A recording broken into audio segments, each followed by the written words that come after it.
Thank you all for tuning in. I'm going to talk a little bit about an existing project going on at the University of Southern California called Optical Reef. And I am here presenting on behalf of myself, Jackson Hill, and Howard Hall. So let's go ahead and jump in to our mission here. Optical Reef is a multidisciplinary research endeavor looking to basically bridge the gap between large assembled space apertures and the precision that they need in order to make viable observations in specifically the visible spectrum.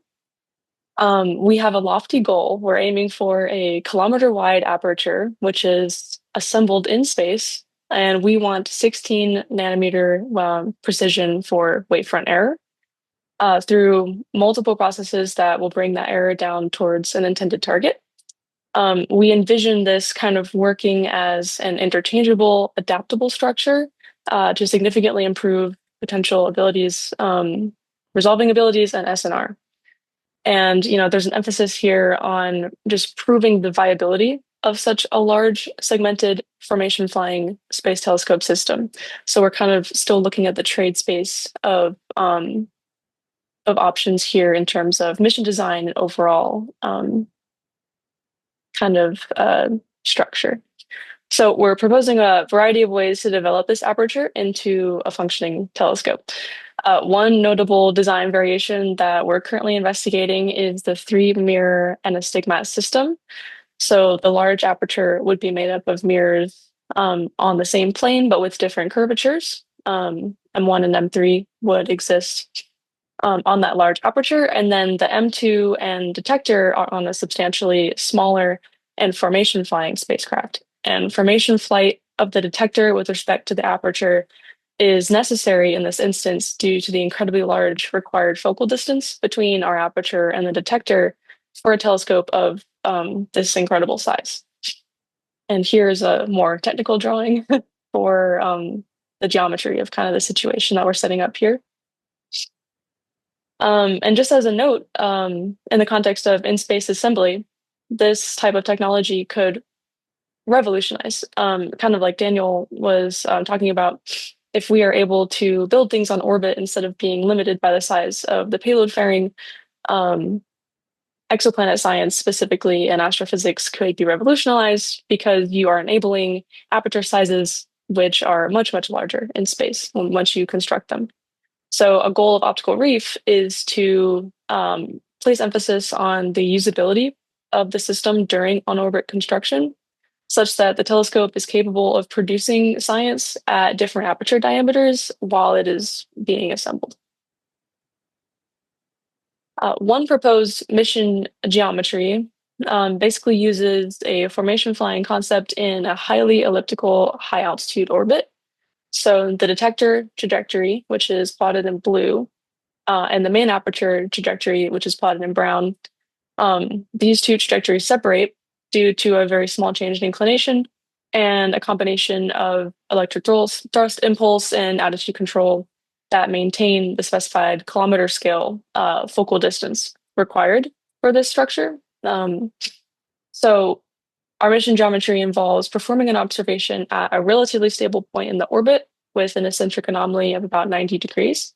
The gradient of the orbit change for this very elliptical orbit is very small at this moment at this 90-degree eccentricity. So distance between the two spacecraft is changing very little around this time in the optical or Z focal length axis. And initial simulations are showing that a 1-hour observation needs no more than about 1 meter per second total delta V to maintain that required focal length distance. And of course, as I mentioned, all this is only one proposed mission geometry, of which there are plenty, but this is an example of how we're kind of feeling out the trade space and how a formation flying, highly precise mission like this could look like. In terms of the proposed capabilities of Optical Reef, our current simulations are showing analysis. Our current analysis shows that with sufficient calibration time before beginning a fine observation mode at that eccentric anomaly of 90 degrees, we're able to maintain the defocus wavefront error, so in the optical axis, to around 4 microns.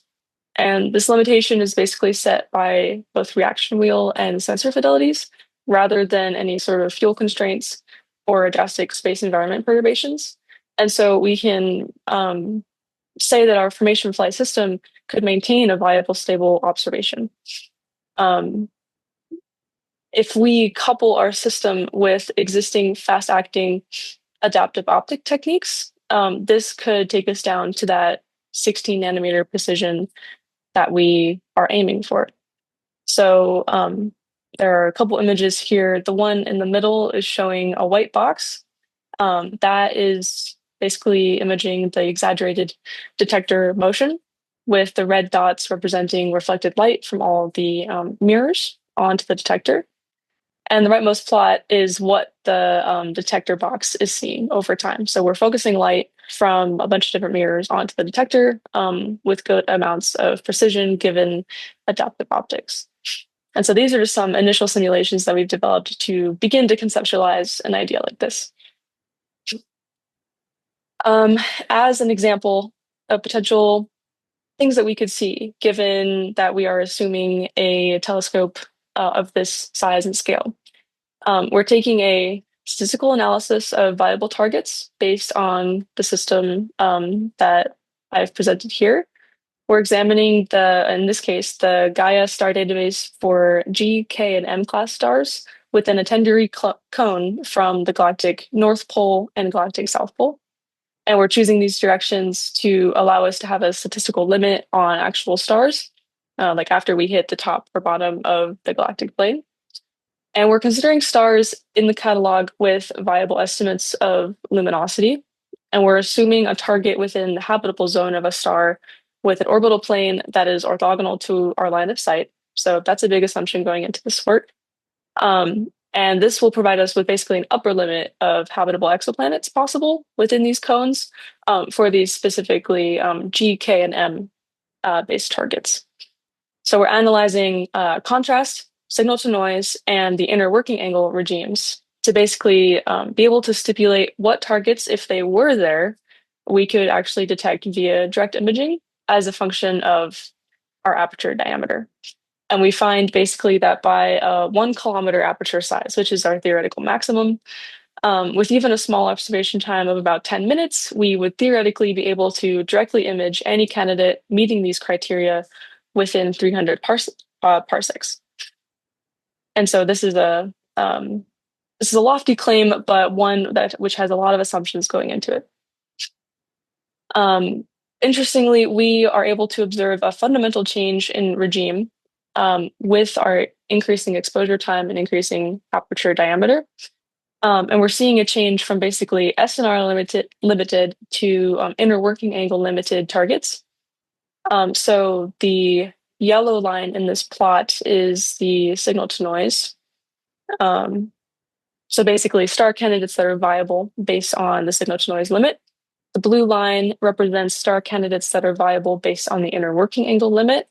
And the red line is the total viable candidates with respect to the white ceiling, which is the total candidates that we're considering in this survey.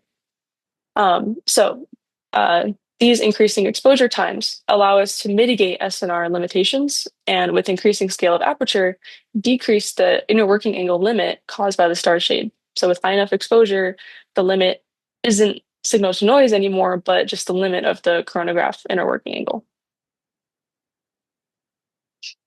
So our choice for optical reef, it's in the name, we're working in the optical spectrum. Specifically, we're trying to operate from 0.2 to 2 microns for the implementation discussed here. And then we're basically applying optical reef's theoretical viewing power to the search for technosignatures in this spectral range. And so there are a couple optical technosignatures that fall within this range, including nitrogen dioxide, silicon solar panels, and high pressure sodium lights. And we are going to look at, specifically in this presentation, we're using the planetary spectrum generator to investigate NO2 abundance as an atmospheric technosignature. We have some theoretical results for the NO2 technosignature. So the figure on the left here is from nitrogen dioxide pollution as a signature of extraterrestrial technology by Dr. Koparapu et al. And it shows signal to noise of the nitrogen dioxide spectral feature for different NO2 abundances on an Earth-like exoplanet, which is at 10 parsecs using LAVOIR-A's mission geometry and a 15-meter aperture telescope. So you can see that if you have an Earth-like exoplanet with the same amount of atmospheric NO2, you get a signal to noise as a function of wavelength, which peaks at roughly 0.3, 0.4. On the right, we are fixing the NO2 abundance to match that of Earth, and we're plotting the signal to noise of the spectral feature using Optical Reef's theoretical aperture diameters from 10 meters up to 100 meters. And we see that the larger apertures do enable higher signal to noise measurements of the spectral feature at low or Earth-like NO2 levels. We can take this to the extreme, and on the left, we can plot the signal to noise of the same spectral feature for aperture sizes up to our theoretical max of 1,000 meters. You see that SNR is absolutely absurdly high and off the charts. You can also see that the signal to noise and the integrated or net signal to noise are just going through the roof at these aperture sizes, implying that much smaller observation times could be necessary to achieve statistically viable signals given a telescope of this size. Typical exposure times for current technosignature investigations are in the hundreds of hours, assuming telescopes like LUVOIR A or B or HABEX. So having an aperture of this size would potentially drastically decrease necessary observation time to get a statistically viable signal. We can also loop through different atmospheric NO2 abundances and see that most of these signals have a net signal to noise greater than 5 at an aperture diameter of only 25 meters, which is small in the context of Optical Reef. So Optical Reef could allow for quick, high SNR exposures for a more efficient sampling rate of exoplanets over a mission lifetime. You can generate more data for more targets, more quick. We can also plot signal to noise as a function of observation time. The figure on the left is from Dr. Koparapu et al.'s paper again, and this is showing net signal to noise of an Earth-like atmospheric NO2 spectral signature as a function of your observation time, again for a 15-meter LAVOIR-A style telescope. And we are producing the same plot for our largest aperture diameter of 1,000 meters on the right. So net SNR becomes absurdly high for observation times greater than a handful of minutes. This is further implying Optical Reef's use case as a quick exposure tool to aid in quick, high SNR investigations and sampling of exoplanets. And finally, we can look at how the net signal to noise changes with exoplanet distance. So on the left, we are plotting signal to noise versus exoplanet distance, assuming a 100-meter aperture. And on the right, we're assuming our theoretical max of 1,000-meter aperture. And we see that the net signal to noise is greater than 10 for exoplanets at 10 parsecs. This is feasible with an 100-meter aperture. And net SNR above 10 for exoplanets at 50 parsecs could be feasible with up to an 1,000-meter aperture. So what are we taking away from all this? So with a project such as Optical Reef, potential SNR is out of this world.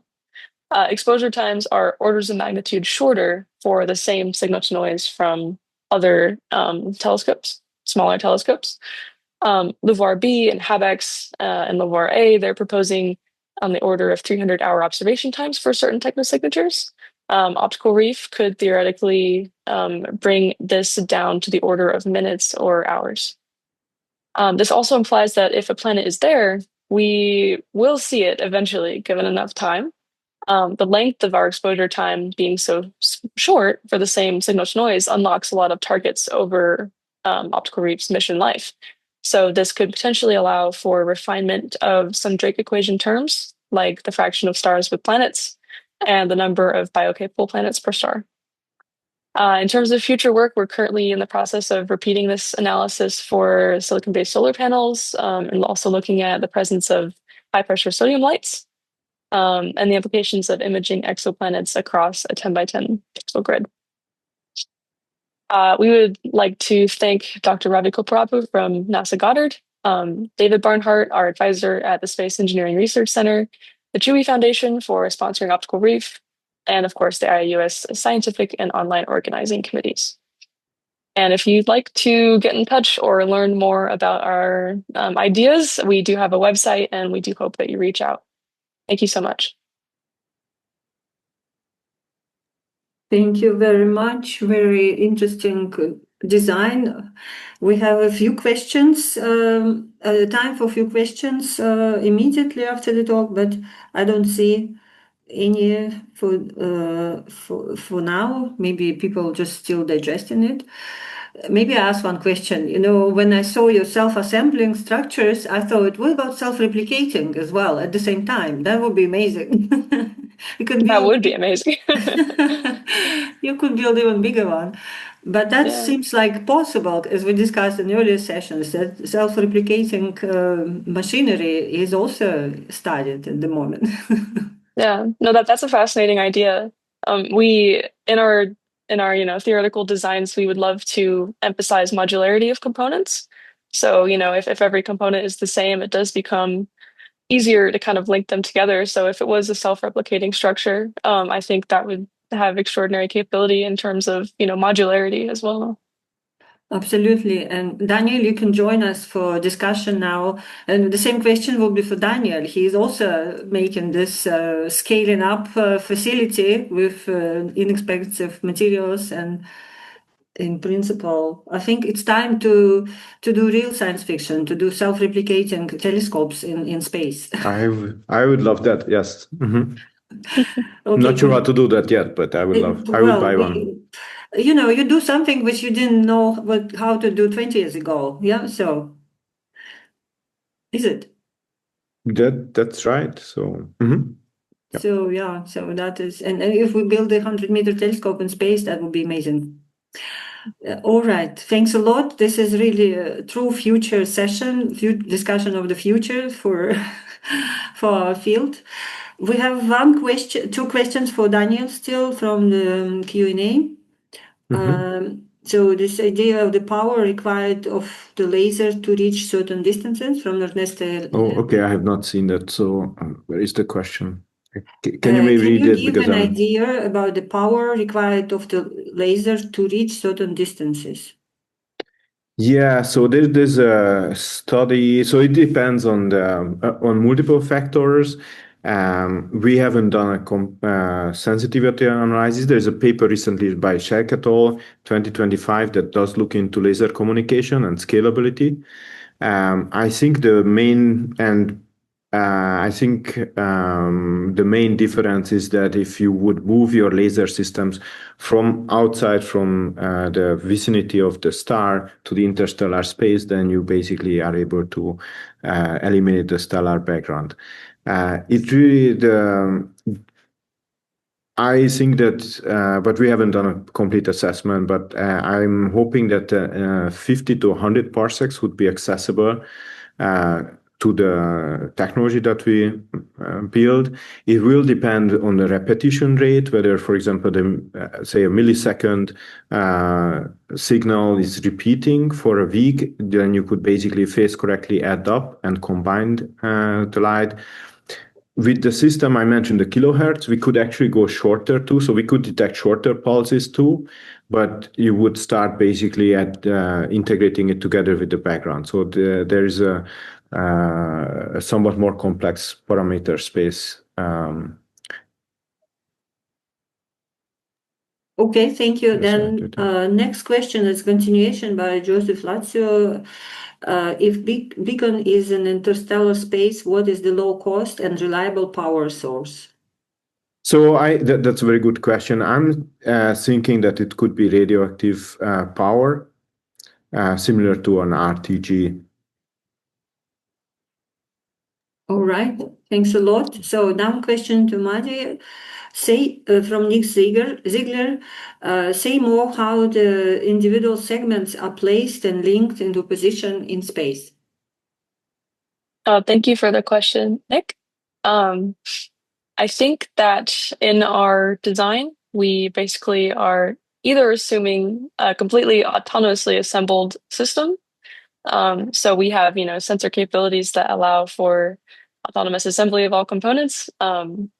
This is a bold claim. We can also think about, I've seen segmented systems that rely on the use of very specified robotic systems that are basically functioning as actuators that help to bring things together, that possibly even crawl on top of the structure. I think that there was a project out of either Caltech or MIT that looked into assembling structures in space with crawling robots, which was pretty fascinating stuff.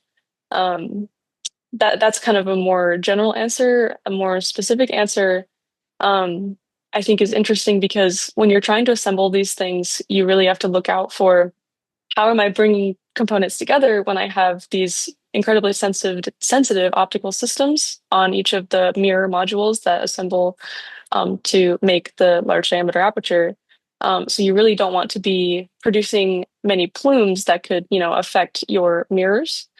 And our RPO strategies do generally rely on sorts of like electric and chemical propulsion. So getting things close together without relying on plumes could require certain magnetic solutions for docking and close range proximity operations, which I think is another fascinating kind of concept to look into. All right, thank you. I would have also a question to Mari about instruments, actually. Maybe I missed it, but how they connected to the structure? Are they, or they are not connected? Are they free floating and in this formation flight, or they are somehow rigidly connected? Oh yeah, great question. In terms of the detector, the main detector, which is connected to the second mirror, that is a free-floating system because the focal length that we're requiring for an aperture of this size is a kilometer scale. So that will be a free-flying system housing the detector. In terms of other like RPO sensors, those would be on each identical mirror module, which would basically be comprised of the mirror itself and all the components that allow that mirror to basically free fly in space and be launched out of the payload fairing as a complete unit. So this will be free floating segments of aperture, or how is it? I didn't understand. Oh, the aperture itself will be physically connected, but the ways for going about and creating that physical connection are being explored. Okay.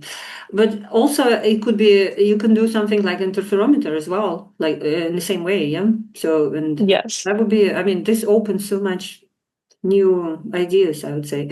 Yes, and at the end of the day, that's all we're trying to do is just really start the discussion about, okay, if we sit down and think, can this really happen? What comes out of that?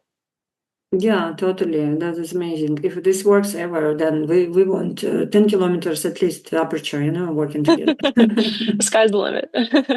Yes, on Earth we can achieve Mhm. maybe 1,000 kilometers baseline, but in space, 1,000 kilometers is nothing also. Right.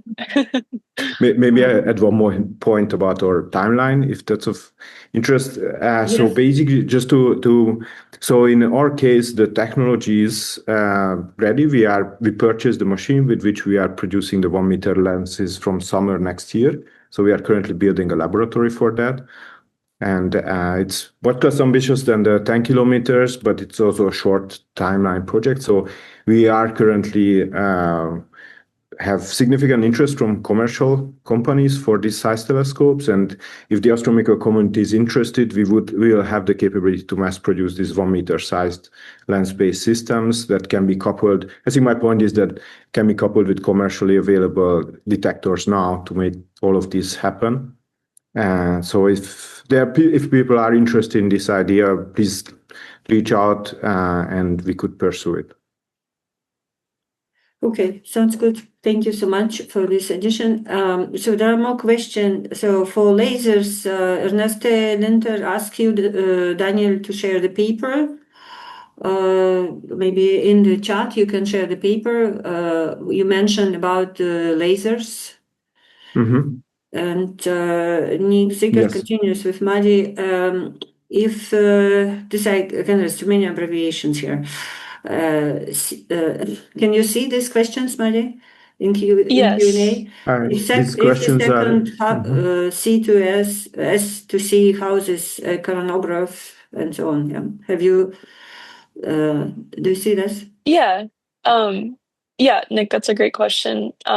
I am more on the in-space assembly side of this project. I think that this is a great question for my colleague Howard Hall. And if you go to, I can link our website in the chat, and we have all of our contact information there. I think that he would be better equipped to answer that question for you,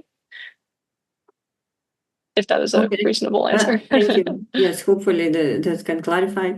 So David Clemens continues that he seems like logged off and question was lost. His question is to how do you point the 100-meter telescope? Will it require a lot of expendable maneuvering fuel to move the segments in the secondary?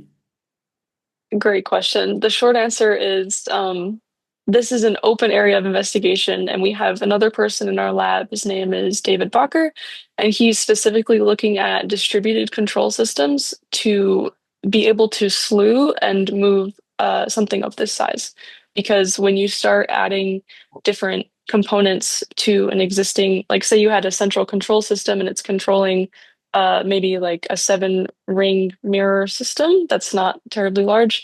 That control center basically will work very well for that system. But as you continue to grow and the system and basically alter its center of mass and moment of inertia and other things, you're going to require another control center to come in and help move the assembled structure the way that you want to. So distributed control becomes very important. And so this is an active area of investigation, but it is something that we are thinking about. All right. There's another question also with pointing, but you answered that. And so that the other one is about the orbit. So you said the orbit is elliptical, and the question is what's the fraction of the orbit you can do observations in? I think it highly depends on the eccentricity of the orbit that you're looking at. We are currently assuming a very eccentric, highly elliptical orbit. So you have these large stretches where your orbit gradient is not changing by that much, which could support precision observations for our formation flight system. So yeah, long story short, I think if you are in a less eccentric or elliptical orbit, then you would have less viable windows of observation times after calibration. Mm-hmm. All right, thank you. I would have a question to Daniel, since we have time still. When you launch and you do measurements or test observations, what would be your targets, basically, so to test that the system is working? So that's a good point. So basically, while the Nautilus concept is a space telescope, the specific laser beacon detection system that we are suggesting here would be a ground-based telescope. And so it would be much easier to test and then verify in relevant environments. So that means on Earth. I imagine that we could target stellar flares. They would be probably the most obvious, easiest, and then achieve basically very high temporal resolution observations of the flares, map those flare events. One could, of course, go take pulsar light curves too. Those would be also well studied. So we understand how they should look like, and we would be able to study them. So I think those would be good targets. Okay, thank you. I see it like it's a little bit opposite of what usually was done for technosignatures. There is a general astronomy facility which does astronomical objects, and then we search for technosignatures. Now it's opposite. So you really build something to watch, look for technosignatures, and we now astronomers asking you what other science you can do. Exactly. I think there's a discovery space, and there may be things we don't anticipate. Oftentimes, I think what we identify here in the millisecond and shorter, timescales. This is an extrapolation from what we see in the second timescales, or in, for example, radio or other wavelengths where we have facilities that have already been operating on those shorter, higher cadences. So I think, that would be an interesting discovery space there. So do you accept like science cases proposals, or are you thinking about that or not? I think if people have ideas, and I've seen in the chat, some people noted that they have been working along similar lines in terms of making arguments. We would welcome those. So please get in touch, send us an email, and then we will collect those. Okay. Thank you. I think from our side, it would be interesting probably to build a small prototype unit. And then while this is new technology, but not untested technology. So we could build the existing basically units. We could build a smaller prototype and then establish scalability to validate the cost model. That's basically what I think we would need to do here. Excellent. Thank you. I would have maybe last questions for Matti. I am personally very interested in detecting reflected light from exoplanets. And of course, you need large aperture for this as well. So my question would be, did you evaluate scattering properties of the mirror? Would it be high contrast imaging, or what kind of contrast do you think you can achieve? Specific. What's the level of scattered light in percentage from this in this system would be, let's say. I see.